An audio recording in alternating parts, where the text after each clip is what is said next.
10 shocking moments that changed India's fight for freedom. India की आजादी की कहानी बहुत सिंपल नहीं है। इसका साफ सुथरा वर्जन कड़वे सच को छुपा देता है। असली कहानी खून, धोखे और यकीन न करने वाले बलिदान से लिखी गई है। ये एक ऐसे देश की कहानी है जो आग में तप कर बना है। इतिहास की किताबें हमें कहानी का एक वर्जन बताती हैं, लेकिन क्या हो अगर असली टर्निंग पॉइंट्स, वो पल जिन्होंने सच में इस संघर्ष को डिफाइन किया, वो थे जिन्हें क्लासरूम में कभी नहीं पढ़ाया गया। वो पल इतने शॉकिंग हैं कि वो इंडिया को देखने का आपका नजरिया हमेशा के लिए बदल देंगे। आज हम उन 10 शॉकिंग मोमेंट्स की गिनती करेंगे जिन्होंने एक देश को बनाया। Section 1, the first shockwave, the rebellion of 1857। हमारी कहानी सिपाहियों से शुरू होती है। साल था 1857। ईस्ट इंडिया कंपनी सब कॉन्टिनेंट के बड़े हिस्सों पर राज करती थी, लेकिन कंपनी की आर्मी के बैरक्स में एक तूफान पनप रहा था।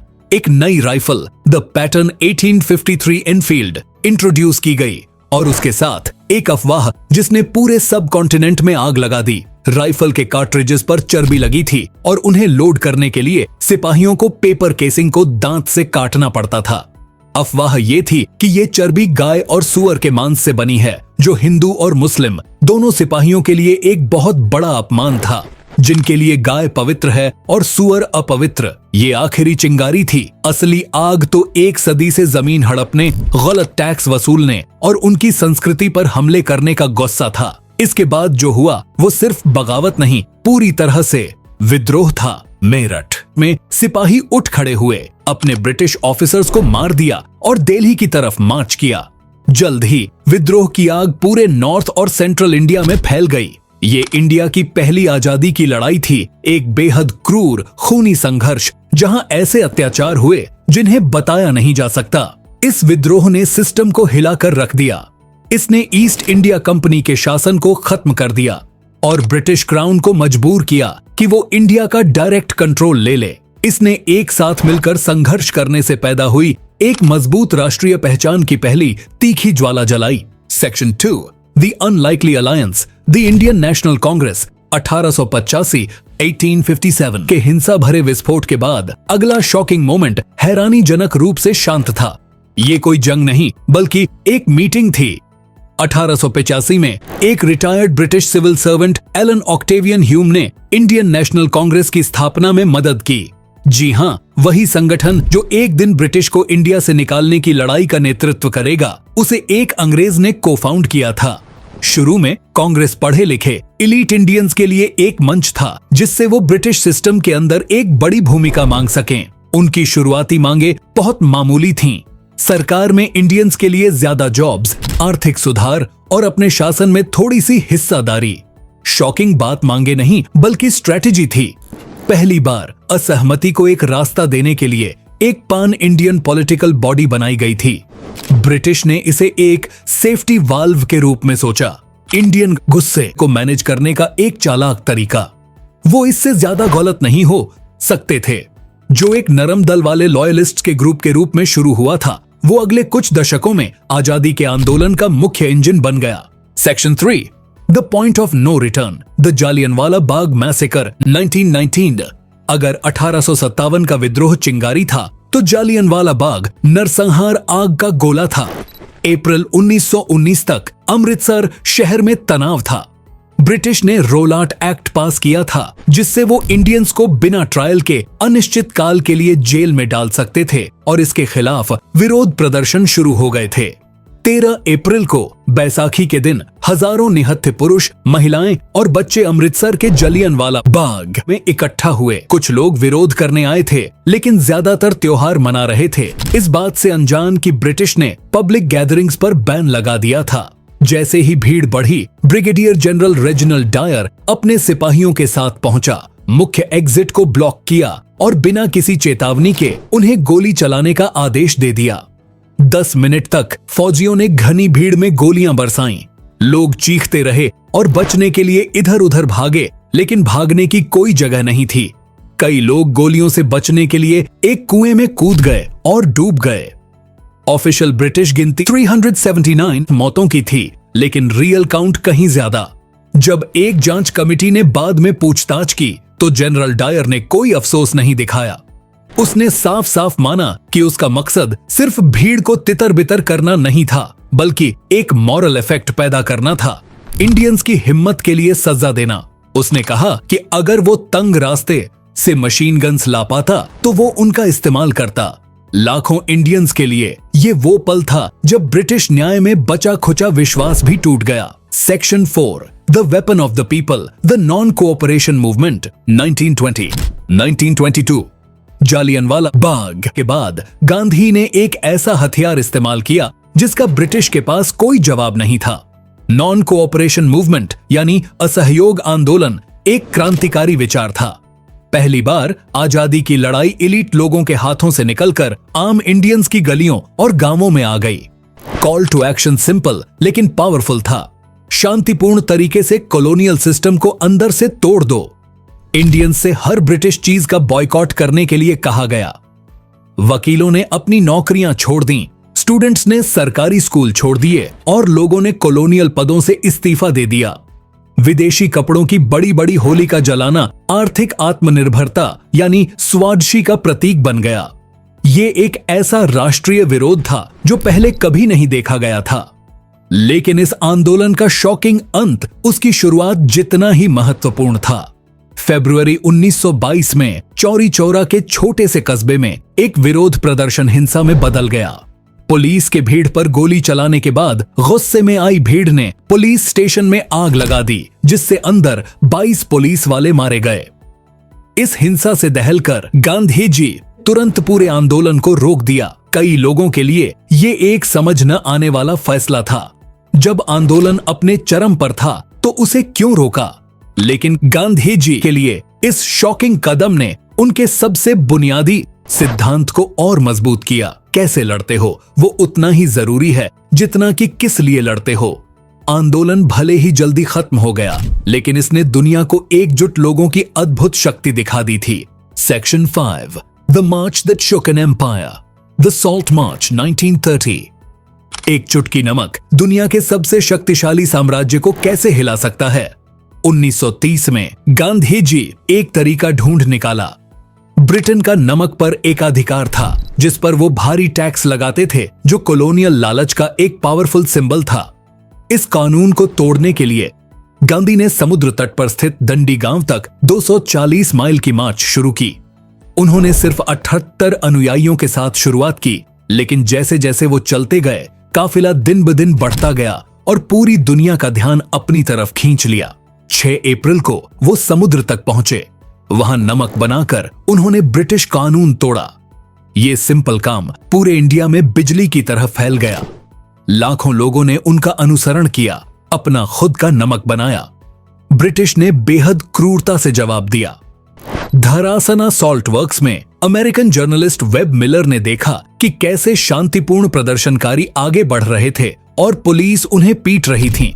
उनकी रिपोर्ट्स, जिसमें हिला देने वाले हमलों के सामने प्रदर्शनकारियों के अहिंसक अनुशासन का जिक्र था, दुनिया भर के 1000 से ज्यादा अखबारों में छपी, जिससे ब्रिटिश राज की मॉरल बैंक्रप्सी दुनिया के सामने एक्सपोज हो गई। सॉल्ट मार्च पॉलिटिकल स्किल का एक शानदार एग्जाम्पल था, जिसने एक घरेलू चीज को विरोध का एक ग्लोबल सिंबल बना दिया। Section 6, the seeds of division, the government of India act, 1935। कुछ शॉकिंग मोमेंट शांत होते हैं संसदीय एक्ट्स के कानूनी शब्दों में छुपे हुए। The government of India act of 1935 उन्हीं पलों में से एक था। ऊपर से ये प्रोग्रेस जैसा लगता था। इसने रीजनल ऑटोनॉमी शुरू की, जिससे चुने हुए इंडियंस कुछ एरियाज में शासन कर सकते थे। लेकिन ये एक्ट डिवाइड एंड रूल यानी बांटो और राज करो की नीति का एक मास्टर क्लास था। इसने ब्रिटिश द्वारा नियुक्त गवर्नर्स को चुने हुए इंडियन मंत्रियों के फैसलों को रद्द करने की शक्ति दे दी। लेकिन सबसे ज्यादा नुकसान करने वाला था, इसने धर्म के आधार पर अलग अलग मतदाता मंडल, सेपरेट इलेक्टोरेट्स बनाए। इसका मतलब था कि मुस्लिम सिर्फ मुस्लिम कैंडिडेट्स को वोट दे सकते थे, हिंदू सिर्फ हिंदू कैंडिडेट्स को, और इसी तरह ये एक पॉलिटिकल जहर था। इंडियन मतदाताओं को धार्मिक आधार पर संवैधानिक रूप से बांटकर ब्रिटिश ने सांप्रदायिक राजनीति को बढ़ावा दिया।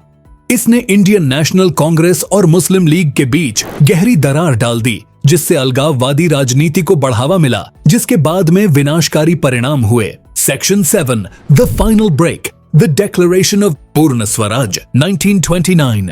दशकों तक इंडियन नेशनल कांग्रेस का लक्ष्य डोमिनियन स्टेटस था, यानी ब्रिटिश एम्पायर के भीतर स्वशासन। 1920s के अंत तक जवाहरलाल नेहरू और सुभाष चंद्र बोस जैसे युवा नेताओं का सब्र जवाब दे रहा था।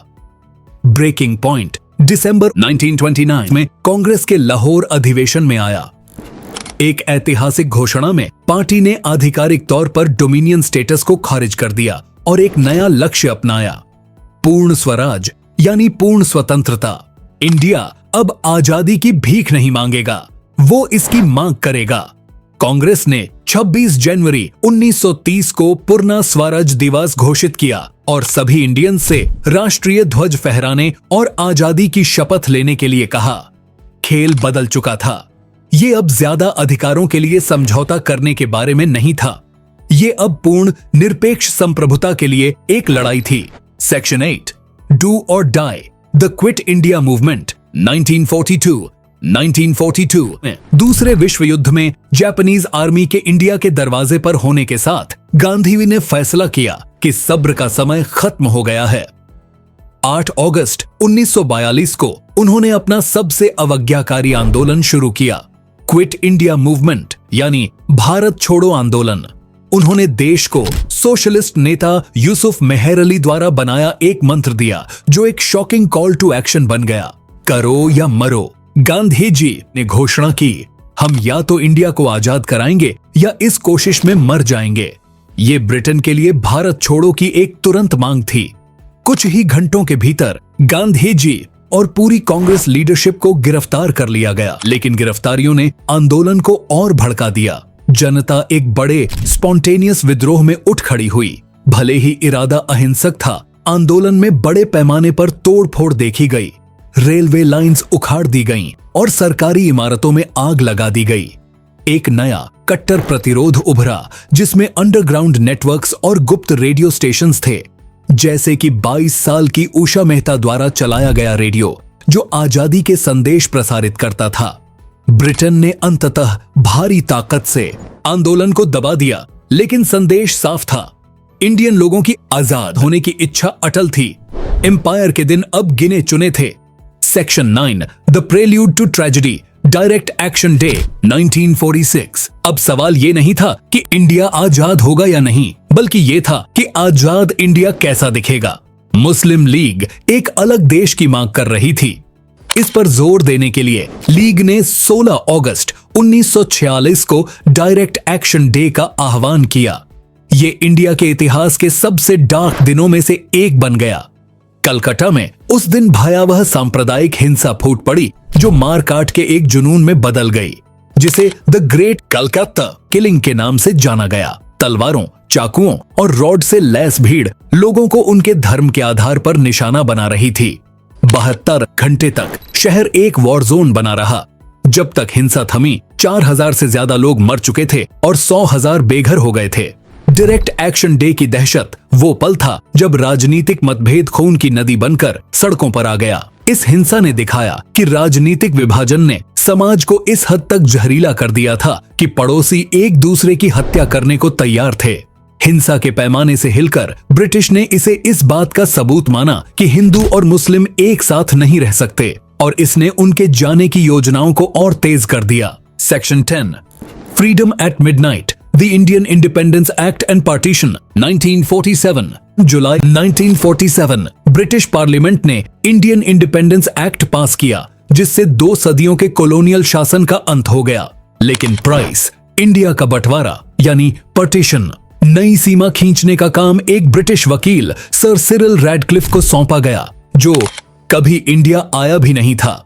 उसे पुराने मैप्स और पॉपुलेशन डेटा का इस्तेमाल करके पंजाब और बंगाल जैसे प्रांतों को बांटने के लिए सिर्फ 5 वीक्स दिए गए। नई बॉर्डर्स को 15 अगस्त 1947 को आजादी की घोषणा के बाद तक गुप्त रखा गया। जब लकीरें आखिरकार घोषित की गईं, तो करोड़ों लोगों ने खुद को बॉर्डर के गलत तरफ पाया। इसके बाद जो हुआ वो मानव इतिहास के सबसे बड़े और सबसे हिंसक माइग्रेशंस में से एक था। लगभग 1,40,00,000 लोग उखाड़ दिए गए। इसके बाद हुई सांप्रदायिक नरसंहार में पूरे के पूरे गांव काट दिए गए। शरणार्थियों से भरी ट्रेनों पर हमला किया गया। मरने वालों की संख्या 2 लाख से 20 लाख के बीच अनुमानित है। आजादी मिल गई लेकिन खून से लथपथ होकर, और एक ऐसी चोट की विरासत छोड़ गई जो आज भी सब कॉन्टिनेंट को सताती है। इंडिया की आजादी की कहानी जुल्म से जीत तक की एक सीधी लकीर नहीं है।